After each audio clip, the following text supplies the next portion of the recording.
Sadhguru, you mentioned before that you are simply an act and that there is no actor left. Then who is it that's drunk or feeling the bliss of samadhi?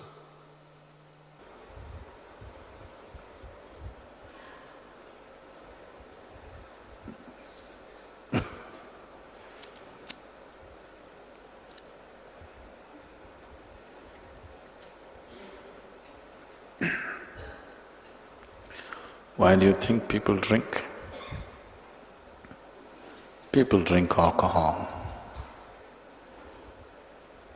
because they have a hope that it will completely dissolve them and they will know an absolute sense of abandon. That's why they drink. People who cannot even sing in their bathrooms will start singing and dancing on the street with a few drops of alcohol because only the act is left. The actor has receded, not gone, receded. One who was a big man has become, if not a child, at least a small boy. They begin to think, act, speak like little boys once they're drunk, even old men. So that means the actor is receding. I'm using decent language, otherwise I should say you're retarding.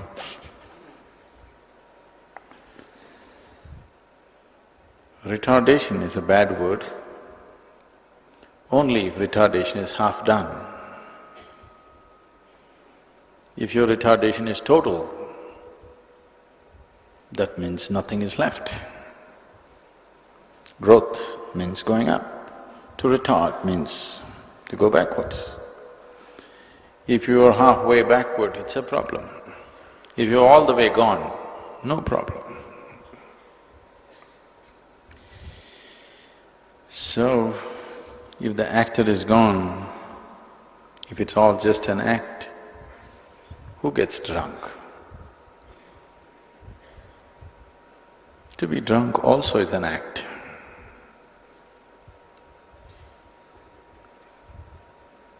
If, when you say life, there are so many ways to look at it. One way is, what you call as life is a complex chemical activity. Without chemistry, there's no life. So if you can call such a large act, chemical act, as just an act, why can't you call a little extra chemistry of drink also as an act?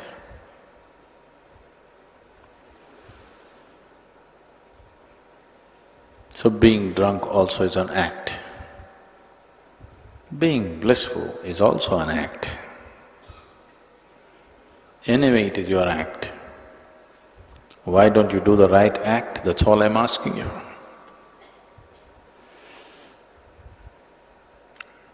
Maybe you have already heard me saying this. It happened one day. A lady who is little over her prime went to bed. And in her sleep, she had a dream. In her dream, a real hunk of a man was looking intensely at her and started coming towards her. Closer, closer, closer, he came really close. She could even feel his breath. She trembled, not in fear, and asked, "What will you do to me?" The man said, "Well, lady, it's your dream."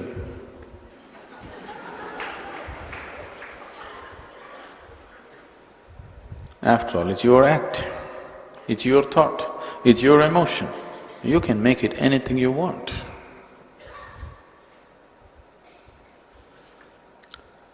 Now, behind this, is there a substantial actor?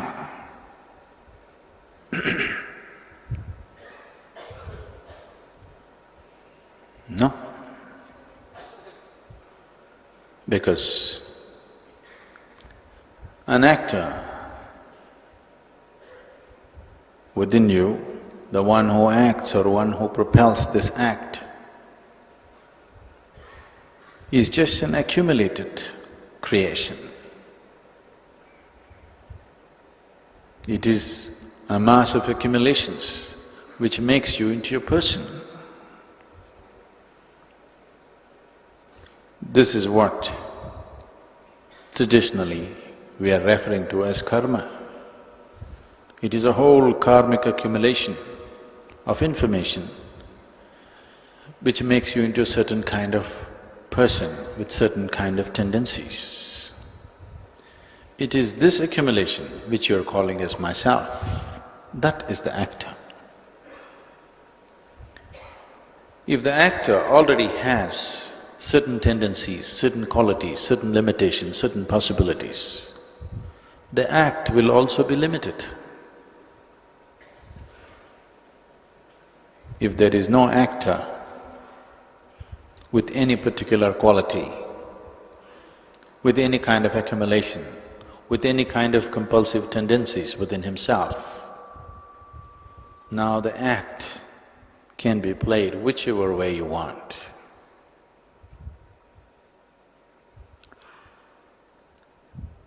Now, is there any one place where we can locate this person? Will dissection or contemplation will ever locate this person who calls himself myself or me?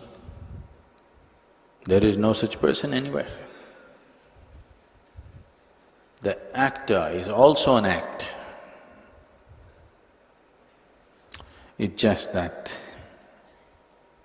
you get so identified with the act that both the act and the actor seem to be so real, more real than real. What you call as myself right now is essentially a psychological process. It is not an existential process. What is psychological is not a reality, it is only a happening. It is only a certain resultant activity.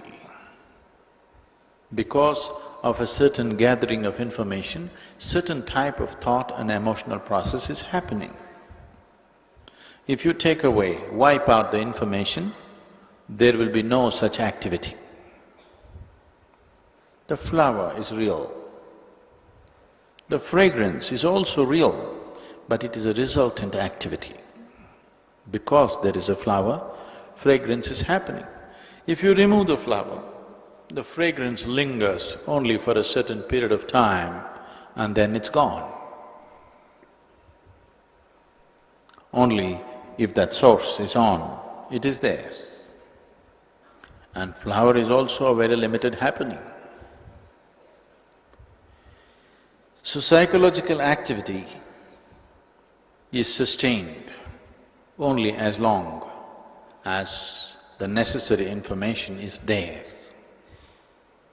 And psychological activity becomes a compulsive force only when you're deeply identified with what you have gathered.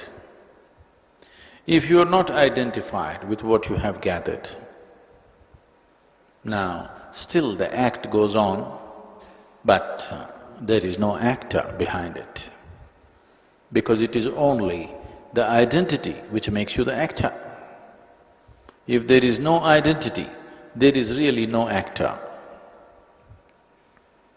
This is the reason why you cannot even locate yourself, because you don't exist. I know that I do not exist. I know that I do not exist. You think you exist. Now, is this all some kind of wonky talk just to confuse the hell out of us? How can I confuse you? You're already thoroughly confused about your existence. I wish I could do the job, but you've done it already. There's no chance for me. I would like to confuse you, but you have not left anything to me. You've done it very well.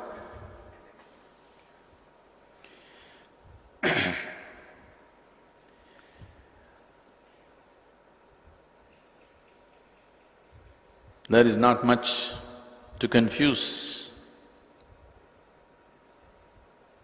only because one is so confused about his own existence, he can be made to believe just about anything, just about anything. When you're as confused as you are about the very nature of your existence,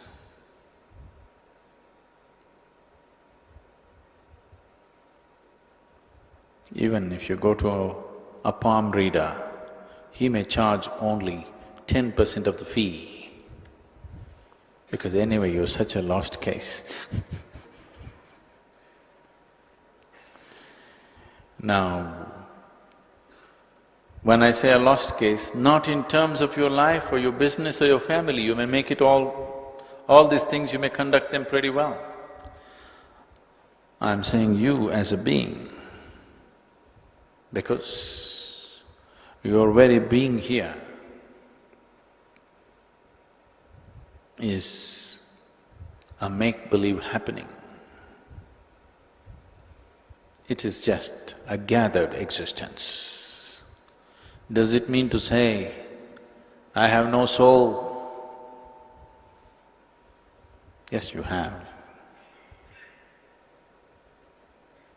Both of them intact, I'm sure. Is there something inside me? No, there is nothing inside you. When I say there is nothing inside you, yes, there is nothing inside you. Maybe you must put a hyphen between no and thing. There is a no thing. It is not an actor. It is not this nor that. It is not it. It is as small as it can be, as anything can be, and it is as boundless as anything can be. So, it neither is or isn't. It is not the way you understand life. It is not the way you perceive existence right now, because your perception of existence is purely physical. It doesn't fit into that realm at all. It is very natural for you to understand, if there is an act, there is an actor.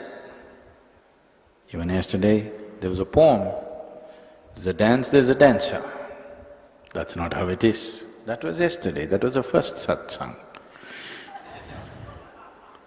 So, is this just one big act? It is.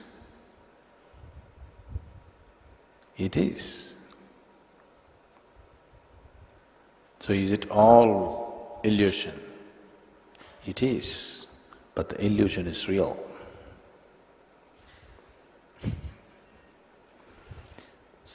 Just before the homeschool closed, a few young boys came up to me and asked, Sadhguru, is life real or is it a dream? Their words were, is life true or is it a dream?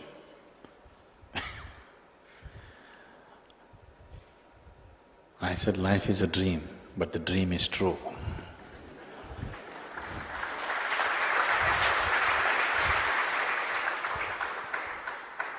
Now are we just playing with more and more words, not trying to get anywhere, going in circles?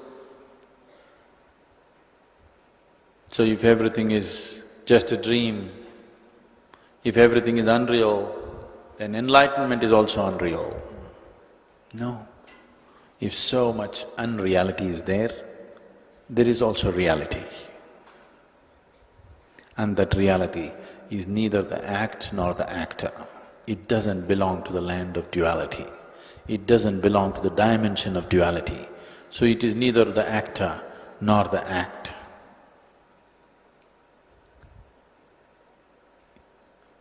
It is not of any quality.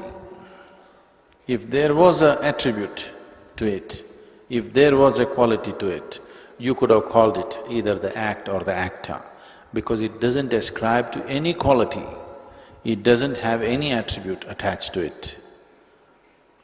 You cannot call it the actor, you cannot call it the act.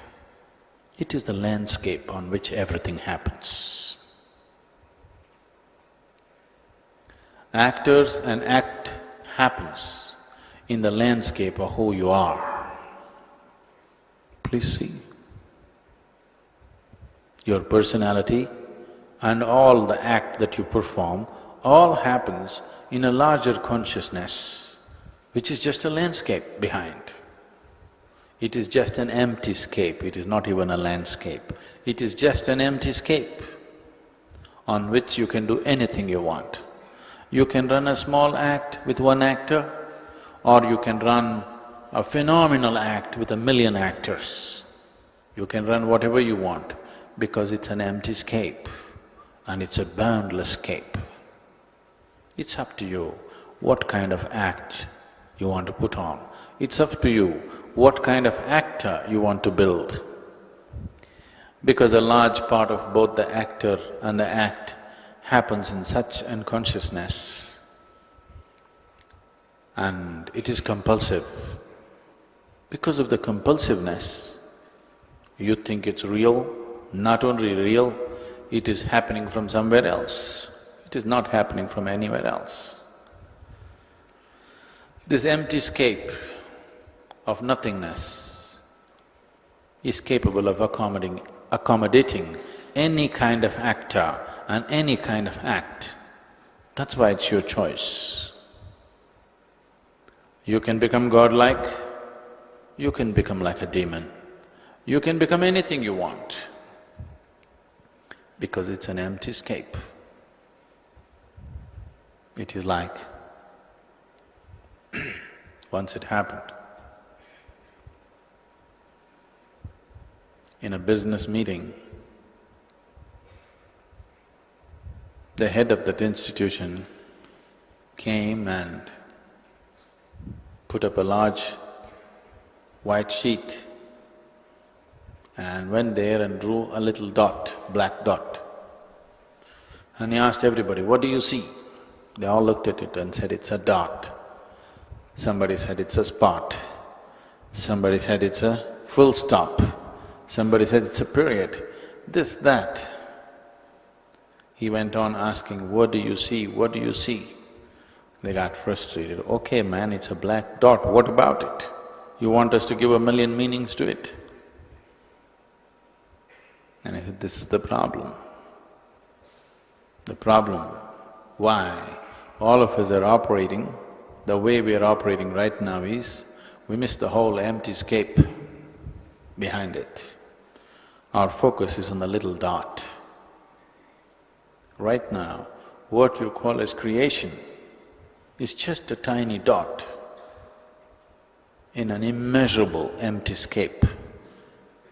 Whether you look this way or you look that way, you see only a large empty scape, nothing else. What you call as creation, what you call as happening, what you call as act or the actor is just a spot. Rest is all an empty scape. Because the nature of existence is such. Today, modern science is proving this to you, that time and space can be packed. Today, modern physics proves to you that the whole universe can be packed into something smaller than an atom. Today, modern physics proves that to you, that the whole universe exploded from a tiny dot and became a whole universe. This is called as the Big Bang. This Big Bang is continuously expanding still. One day it may so happen, the physical theories say, a big crunch may happen, that everything may get crushed into a tiny little dot once again. So what you know as space and time, what is here and there, what is now and then, this is the act. All the act happens because there is space and time.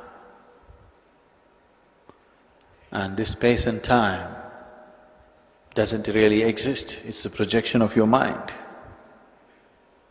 So both the act and the actor is your creation. When I say your creation, so is there one more actor behind the actor? Not in that sense. It is a non-acting process. It is a scape of nothingness, a non-scape, but it is capable of containing every kind of act that you wish. People are doing this out of illness.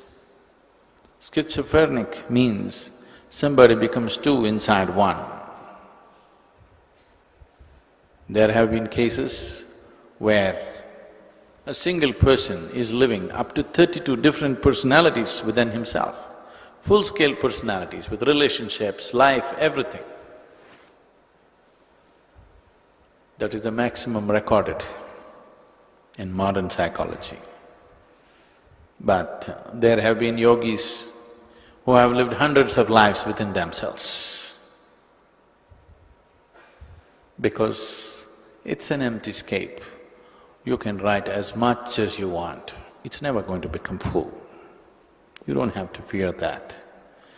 Generally it is happening out of sickness, but if you are conscious also it can happen.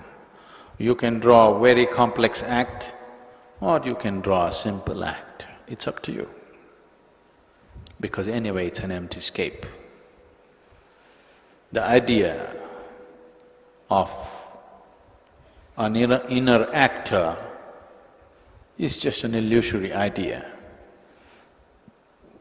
But right now it seems to be real because we are identified with simple things that we have gathered. Anything that you touch, you get identified with it. So it looks all real.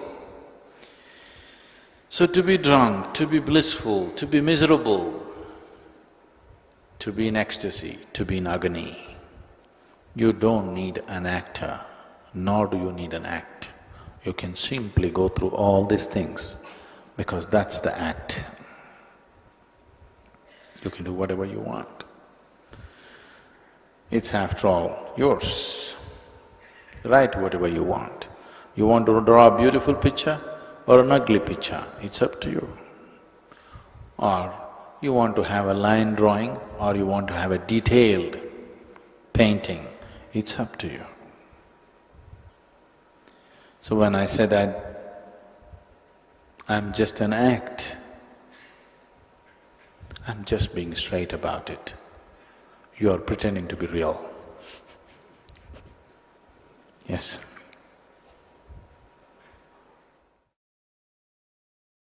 Sadhguru, when you say everything in existence is just energy, from the gross to the subtle, it suggests a completely impersonal reality.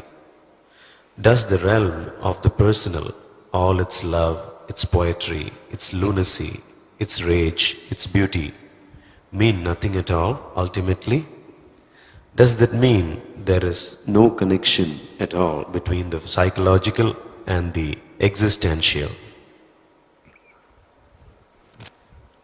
So someone is really very dearly attached to all the things around them. I don't want to destroy it.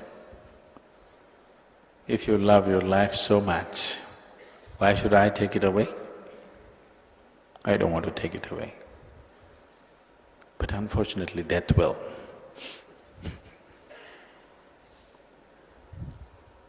I am not death, I am just a reminder. I am not the angel of death, I am just reminding you, anyway it's going to happen, it's better to be aware that it's going to happen.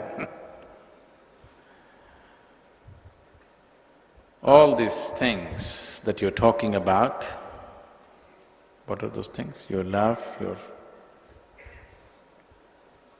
It's love, it's poetry, it's lunacy. Particularly lunacy. Love, if I talk about it, I'll become unpopular. Poetry, maybe that's okay because not many people read poetry. Lunacy, I cannot touch that because that is a universal phenomenon. So what is there left for me? Is there anything more? It's rage, it's beauty. Okay, maybe there's some things we can talk about. Rage, not everybody has rage because it takes a lot of energy to be in rage.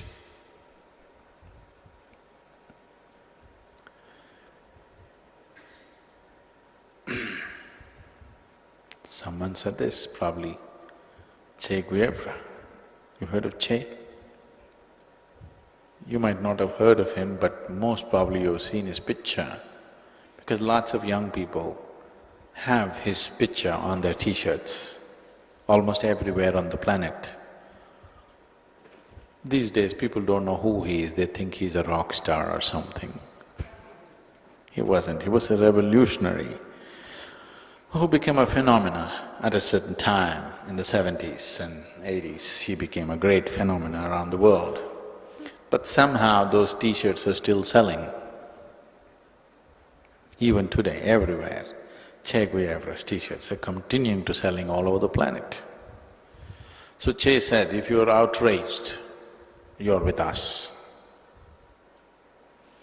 So someone who is a fan of Che went on repeating this to me. Then I said, oh, that's what Che said, but please listen what I have to say. If you're out of rage, you're with me.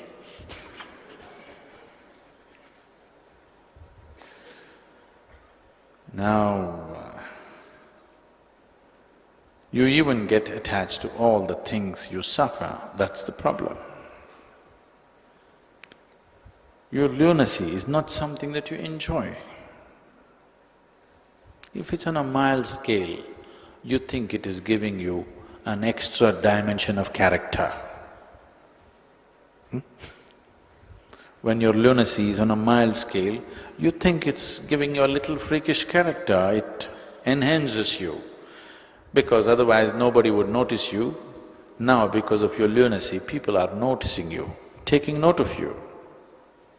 There are a lot of people, that's the only way they can get attention. Lunacy has its benefits. When you play it on a mild scale, if it picks up momentum, then you had it. Once it picks up momentum, then you really had it because that becomes… the ultimate suffering on the planet is mental illness, if you do not know this. If you become lunatic, if you lose this is the ultimate suffering. We always thought that if one becomes mad, there is no suffering. It is not true. The deepest form of suffering happens to you when you become mentally ill.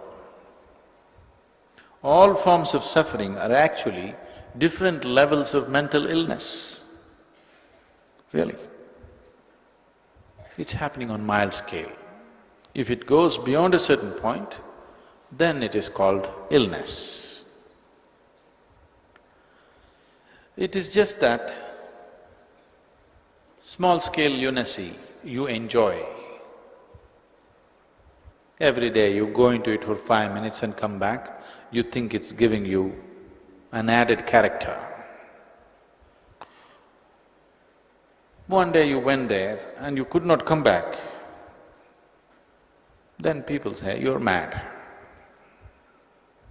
No more an interesting character, you're mad. So all these things that you're talking about, your love, your poetry, your lunacy, your rage, all these things are just different manifestations of your mind, which you understand. That's why the question is the psychological completely divorced from the existential. You please tell me yourself. Look at your own psychological activity and see where is it coming from. The information that you have gathered may be partly existential, but everything that happens within you is purely psychological. And the information that you're gathering through the five senses today is scientifically proved it is not the way it really is. Nothing that you see, hear, smell, taste and touch is actually the way it is. Modern physics is out to do this, already it has done it in a big way.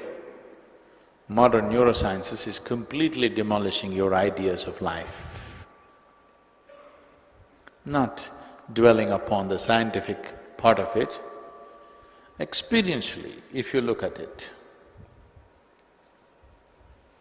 in your mind, every day you can create a new process if you're willing. You're actually doing this. Today you're in the ashram, it is a spiritual act. You go somewhere, it is another kind of act. You can do whatever you want with this, but the existential is just the way it is. Nothing has changed about it. Shankaran Pillai joined the medical college. It is a 5-year course, but because he was so thorough about everything, it was already 10 years and still they had not released him.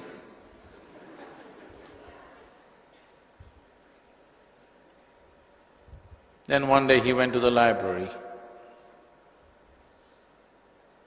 and looked at the anatomy book. The same anatomy book that people were studying 40, 50 years ago, the Gray's Anatomy, is still in vogue. So, he had read these 2, 3 anatomy books that were there because he's been there for 10 years. He went to the librarian and said, I'm fed up with this. Isn't there somebody writing something new?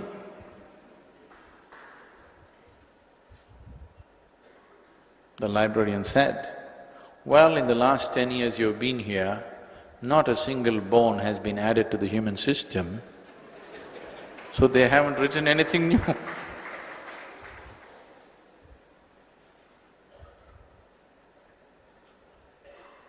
Your mind, the psychological dimension of who you are, is constantly looking for variety and creating new things on a daily basis.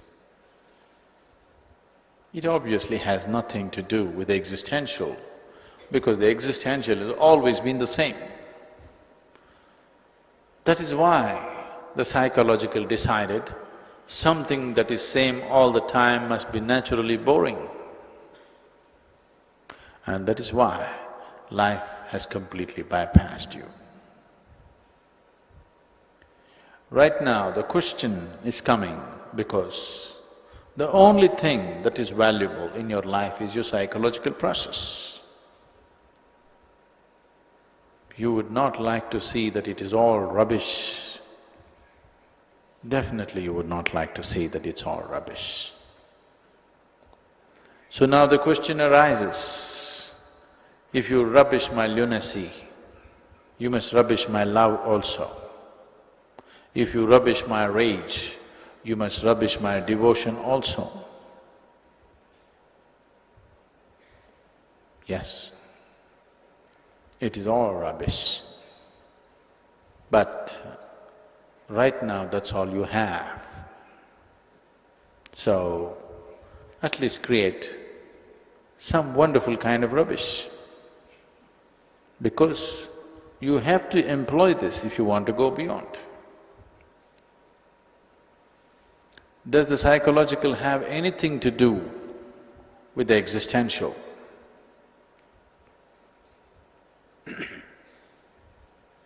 If it had anything to do, if it had anything at all to do, then it wouldn't be something that you gathered, it would have been a part of you. But right now, the whole psychological process is the gathered process. Does it mean to say that the psychological has no meaning? It has. It is just like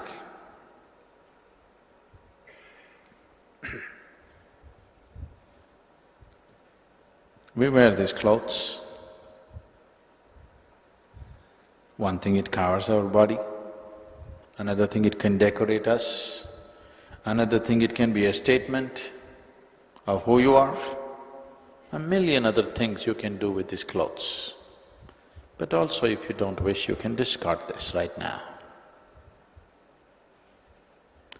So I'm not saying only the psychological, even the physiological has nothing to do with the reality. So, the psychological, does it have any value at all?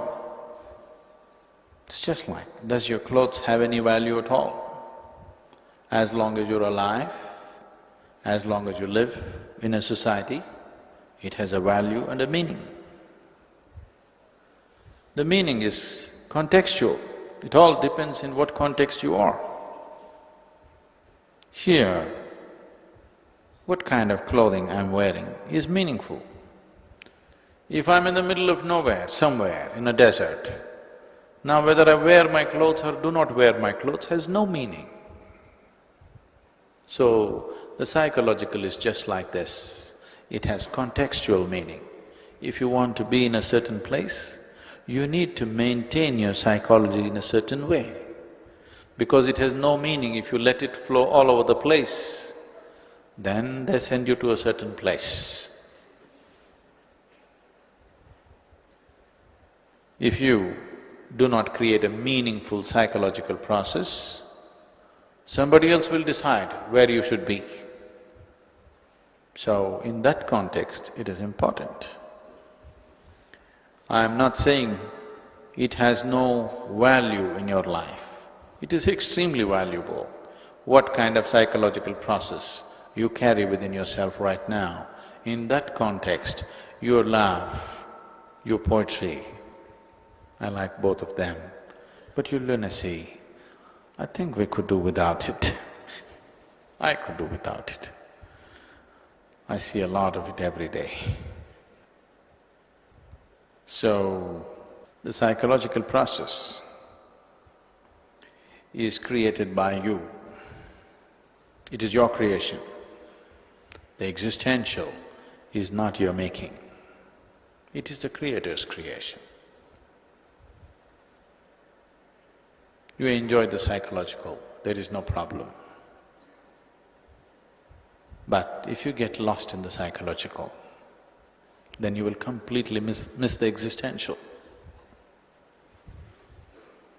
If you get too enamored by your own creation, you will totally miss the Creator's creation. Are they connected? You cannot exist here without the psychological. The existential is not your doing, There's nothing to do about it, it's there. But the psychological is your creation, so you can make it happen the way you want it. It can be 100% conscious process. You can have it or pull it back. You can throw it out or you can pull it back. Aren't you doing this all the time? Today you love this person, tomorrow it's all wrapped up and kept inside. Isn't this happening? So, you're psychological, you can throw it out if you wish or roll it back if you want.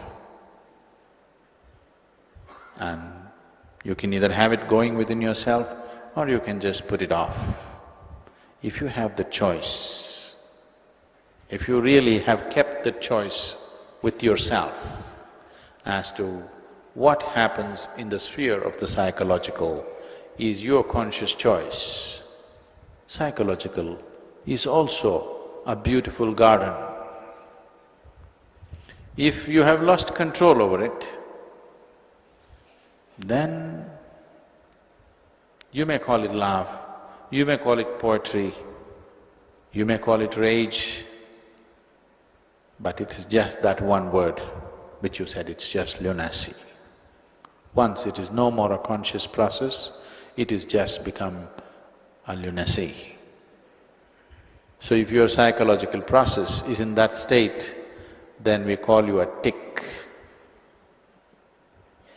a lunatic.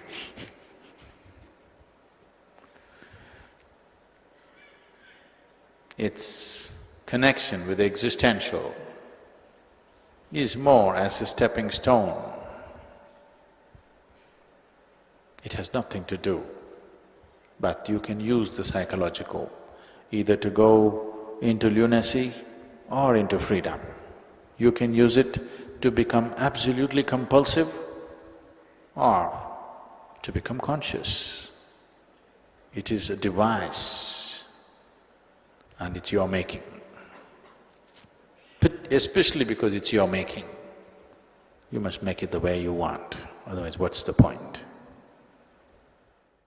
Sadhguru, I have tasted many times something of the beyond, but still I get stuck in many small petty issues. How do I overcome this and always maintain equilibrium?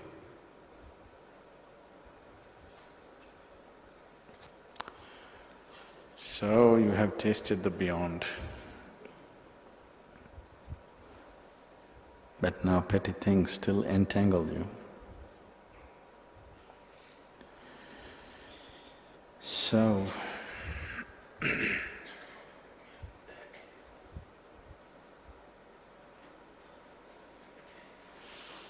if you have tasted it for a moment, just for one moment,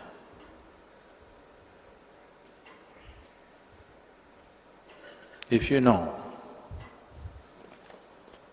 that there is something beyond what you think and feel, if that has become a real thing for you, even for a moment, then you must invest your life towards that. Yes, I'm trying to, but petty things carry me away. That is essentially because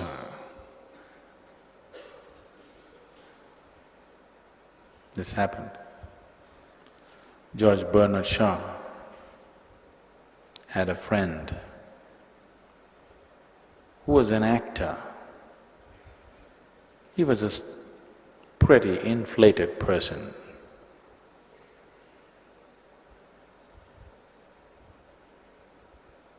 So, one day Bernard Shaw went into the backstage to meet him. So this friend was very tenderly touching his own clothes and adjusting his tie, patting himself down, looking in front of the mirror, standing in front of the full-length mirror. So Bernard Shaw looked at him and said, "You are truly in love with yourself, aren't you? The best part of this is, in the whole planet you don't have a single rival."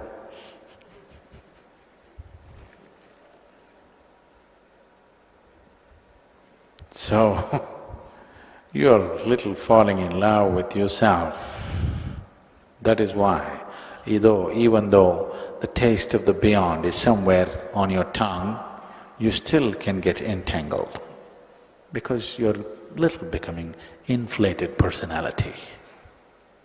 You're little in love with yourself. Is that wrong? Nothing wrong. It's just called madness.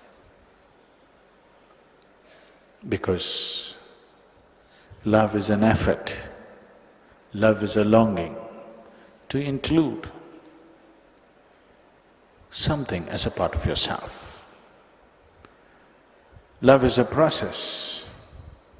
Love is a possibility where you could become larger than who you are. You could become more than what you are by inclusion.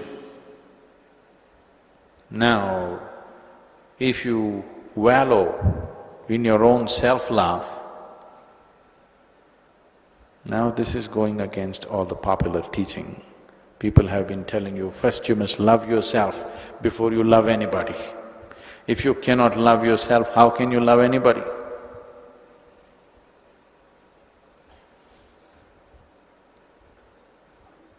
If you say, I want to love myself, now you are heading towards schizophrenic condition.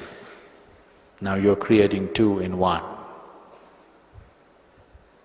If you want to ensure that you never go insane, the first and foremost step that you need to take is, you take away all divisions and you see this is an individual. An individual means he cannot be further divided, he's indivisible. You cannot divide him anymore. This is one entity, you can't make it into two. If you make it into two, I love myself, now you're heading towards madness. First step has been taken. If life situations cooperate, you will get there quick. If life situations don't create that situation for you, you may manage within socially accepted levels of that madness. So, the reason why, even if divine touches your tongue, even if the taste of the divine is there on your tongue, you can still get entangled, is simply self-love. It is a sure step, first step towards madness. Whether you're going to get there to the asylum status or you will get only to the ashram status is subject to many things. But this happened to a man. He wanted to enroll himself in a college. So he saw a big building and walked in. There they had registration forms, he filled up everything, he signed, and when he went to the official to give it, to be enrolled in the college, the official said, but this is not a college, this is an asylum. Then the man said, but no, I wanted to join a college. But the official said, no, this is an asylum. Then the man thought, but I have already filled my registration form, so what difference, I will join up.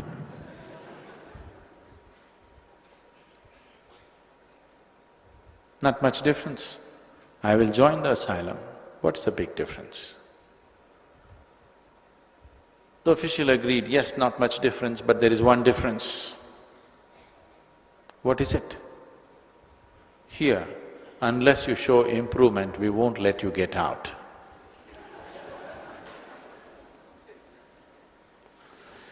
So,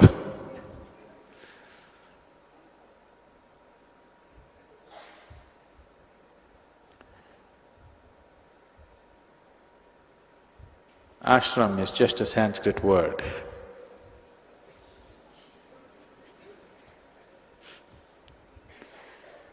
an English word would be too insulting. So ashram. Because with the taste of the divine on your tongue, you're trying or you have the necessary foolishness in you to fall in love with something so limited which you call as myself. That is a sure sign of madness. That is definitely a sure sign of madness. If you had never tasted it, then this is all you know, that's okay, because you don't know anything better. When the taste of the divine is still lingering and you're getting entangled with something so limited as your personality, that is definitely a sign of madness, there is no question about it. If you're in such a state of madness, you're doomed. Even an astrologer will charge you half price, because when your destiny is so doomed, there's nothing much to predict, it's easy, really, it's very easy.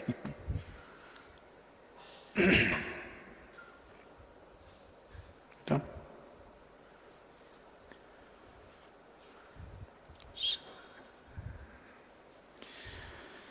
But all this talk, don't get depressed.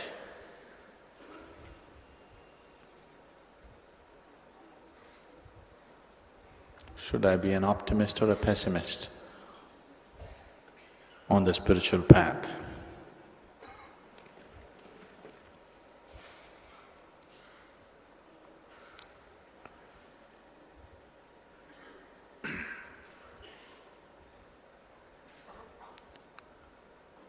An optimist, a pessimist,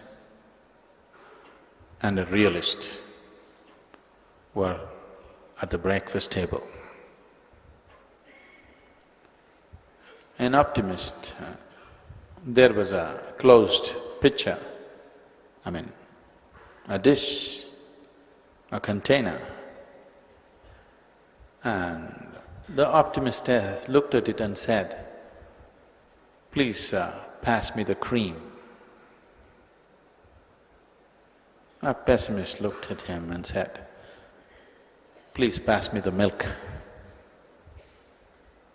A realist said, "Please pass me the pitcher."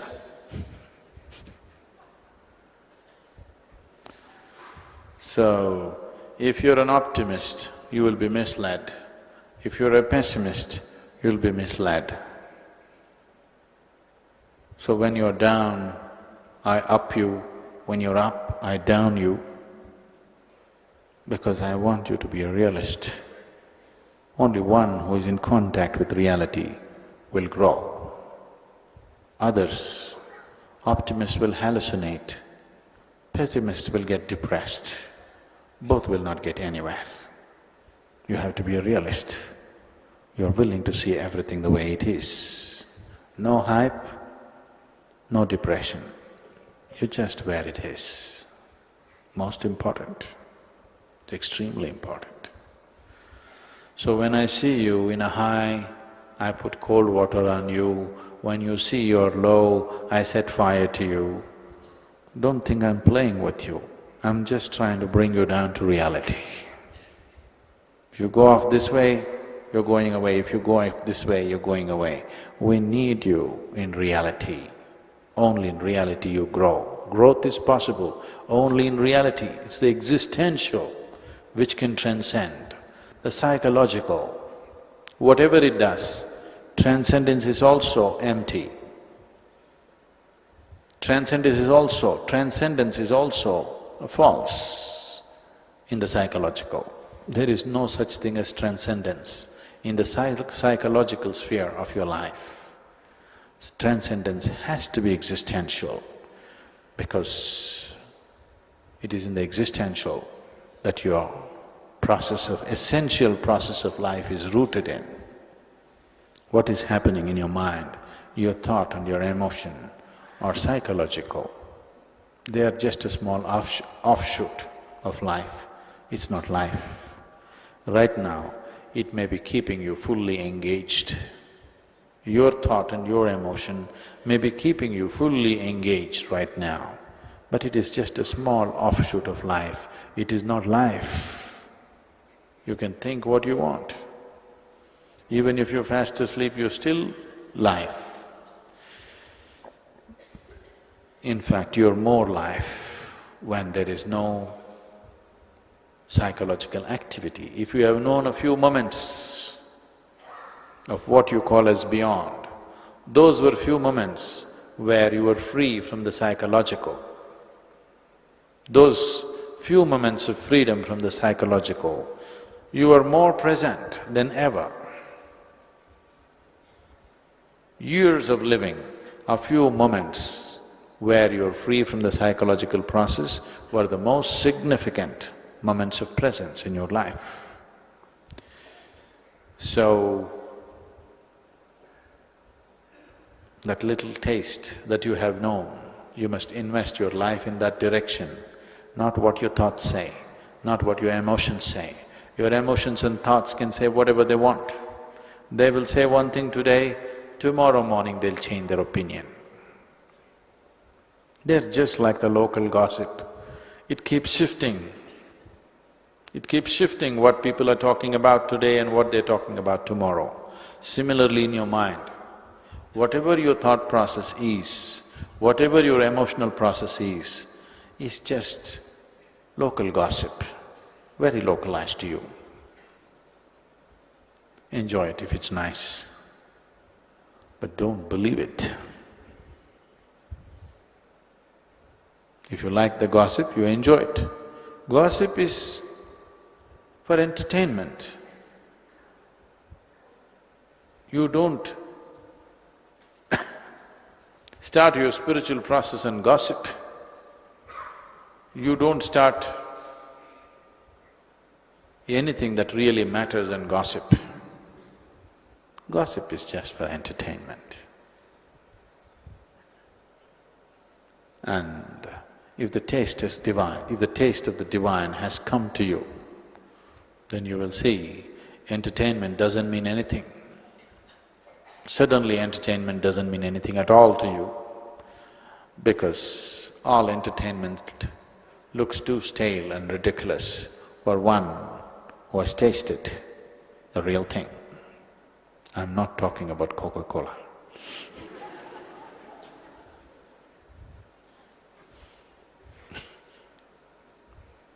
I'll close this.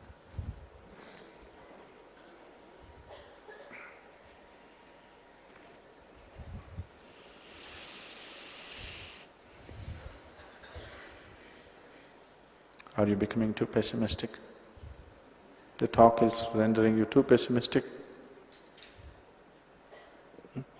No, you always have been, that's not a problem. So, there was a French artist who did not have a single franc in his pocket. But one day he decided to go to a swank restaurant and ordered oysters. 1 plate, 2 plates, 3 plates. Very expensive food. Because he was an optimist. He was just hoping in one of the oysters he'll find a pearl. That's dangerous, you know. Being a pessimist, you will become depressed. Being an optimist, you will become a fool. To be balanced, to be a realist, to be able to recognize the real when it comes to you.